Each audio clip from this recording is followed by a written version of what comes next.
I've been asked to speak about the cultivation of mental and emotional balance, which I imagine many of us, perhaps even all of us here, are interested in already. But I'm quite sure that everyone is interested in having a clear mind, having mental well-being, emotional well-being, a sense of health. And the implication here in the title is that balance is a key to both mental and emotional balance. So how do we go about cultivating that? I would suggest the key is attention. I think we all know from our own experience that our own minds can be our worst enemies. They can drive us mad. While sitting quietly in a room with no stimuli from the environment at all, we can be abjectly miserable just by the rumination, the thoughts going through our minds, getting caught up, snared in the grip of what psychologists call rumination. In other words, we know we can be miserable all by ourselves with no help from outside. It's an inside job. And many, but perhaps not all people, know that it's also possible to be sitting quietly in your chambers, quietly in a cave, quietly in a serene place in nature, and with little or no stimulation from the environment, to have a sense of being truly well, happy. And you look around and think, what's making me happy? And you can't find anything outside. That sense of well-being is coming from inside. So we should all be Sherlock Holmes here, tracing this to the source. So I suggested that attention is the key. A person who can control his attention, his or her attention, can control the type of reality that person has a sense of experiencing and living.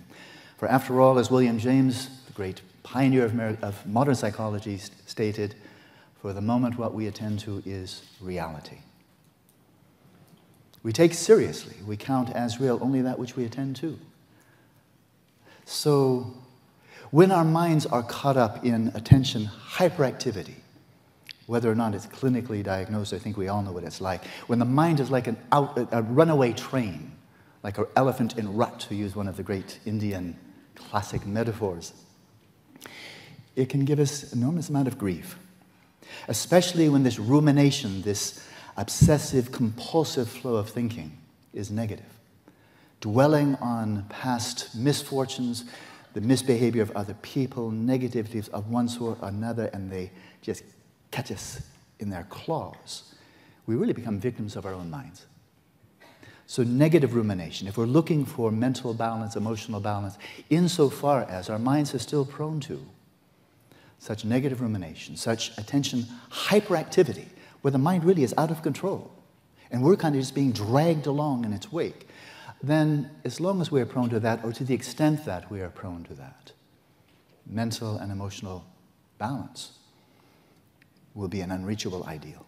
Obsessively, thoughts are flowing out one after another, and as much as you would love to turn it off, at least have a brief respite once in a while, a bit of quiet in the chamber of your mind.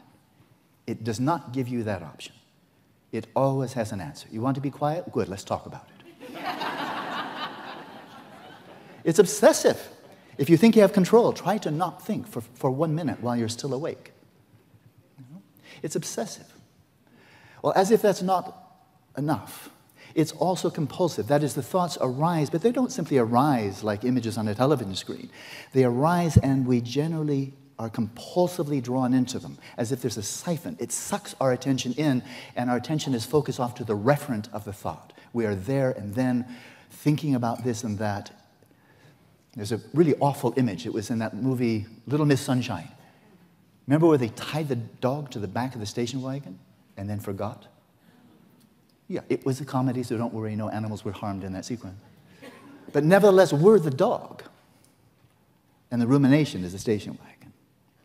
It draws us in. It drags us along. Does that resonate with your experience? But it's worse than that. Obsessive would be bad enough. Compulsive is even worse, but it gets worse. It's delusional. And that is when we get caught in the vortex of this kind of flow of rumination, the general tendency, and see for yourself, I'm not trying to tell you what your experience is like. I'm making a generalization here. See whether the shoe fits. That we tend to take seriously whatever we're thinking, even though we're not really thinking it. It's thinking us. The dog is not driving the car. We all know what that's like, isn't it? Just being caught from one rumination to another takes away our happiness during the daytime, and when we're finally tired, we can't fall asleep because we don't know how to turn it off. It keeps on going and going, and it says, I know you're tired, but that's breaks. I'm dragging you until you are unconscious. And even in the course of the day, it's just exhausting, isn't it? We've experienced it. It's fatiguing. It's stressful. That's why there's mindfulness-based stress reduction. There's massage. There's various types of therapy to just give it a rest, be able to recover, at least a bit of first aid to all the damage we're doing ourselves. And of course, we're not doing it to ourselves, otherwise we'd stop. It's just sheer habit. I'm sure there are neurological correlates, but I'm not sure identifying those is really going to help. So when we get exhausted, then we fall into attention deficit, where we may be at a board meeting, we may be students in a classroom, maybe be at work, we may be driving, and so forth and so on, watching television, reading a book, and you all know what it's like, don't you? How can we train this wild beast of attention to bring balance to it? So when we'd like to be quiet, we have that option. When we'd like to be just go into free flow, daydreaming, we have that option.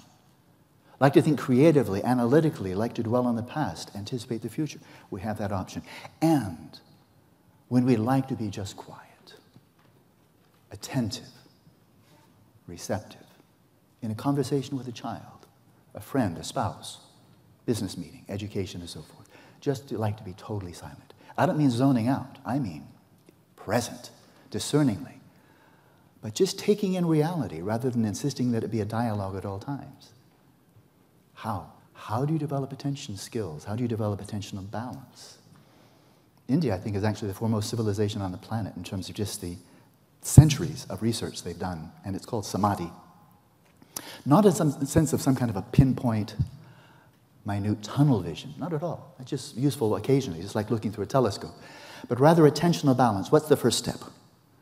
First step is, can you learn how to relax? It's a skill. It's a skill to be cultivated. To set your body at ease, to set your mind at ease, to unwind. So many of us are like an overinflated tire. You know, how can you just get a pin and put it in the valve and go, you know, relax, baby. You know, it'll be okay. But you need to unwind first.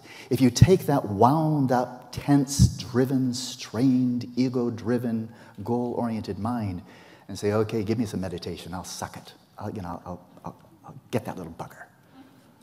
I'll master that too.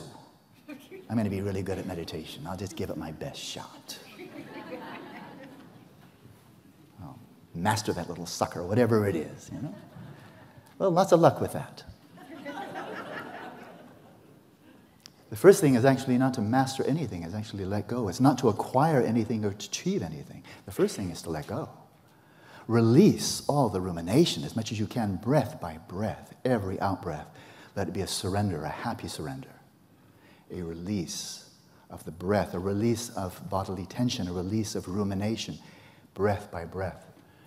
Bring your awareness back to the present moment, not with a tight-fistedness, but with a relaxation, a release. It's a skill to be cultivated. We should be teaching it to our children from preschool on, because they are already being indoctrinated how to seize up, and they will learn it well. How to get the job done, but with tension, with gripping, with effort, with ego. They'll learn that message for sure. We need some immune shots for them to help them balance out. For them, for us perhaps too. So what is there in terms of aspirations, desires, goals, one could even say, apart from the hedonic, the good life equated with affluence and so forth, and to factor into one's life's vision. Certainly there's a role for hedonic well-being, meeting your material needs, food, clothing, shelter, medical care when you need it, education for your children, all these very important, but also envisioning wherein lies my genuine happiness. How can I cultivate such a sense of well-being that is not contingent upon the world going my way, according to my desires? I think factoring that into one's vision of one's own flourishing, the good life, what will truly make me happy, is actually, together with attentional balance, a key to emotional balance. In other words, mature. Mature in terms of your desires. We no longer have childish desires. We don't wish for a new fire truck or want to be a cowboy when we grow up. Not at our age, I presume, unless you're a really good cowboy. You know? Even the wealthiest may die early death because of some disease, or have an injury, or have a marriage that cracks up and leaves them in misery. Marriage? Wealth? Fame? Think you can control it with that? Don't think so. Once again, we're just withdrawn. We're disengaged. We're not attentive. We're not present with our children, with our spouses, with our colleagues. We're just not present. So to be clearly present, attending to other people's body language, their facial expressions, what they say, how they say it, the quality of voice, the speed with which they speak. Attending closely. A friend of mine, Lawrence Freeman, dear friend, Benedictine monk, said the greatest gift we can give to another person is our attention. The word attention comes from the Latin root, means to tend to care for, watch over, and look after.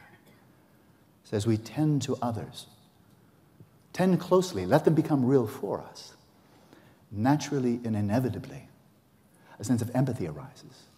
And the neural correlates, jolly good, mirror neurons. But you don't cultivate empathy by knowing about mirror neurons. It's very useful, I'm sure.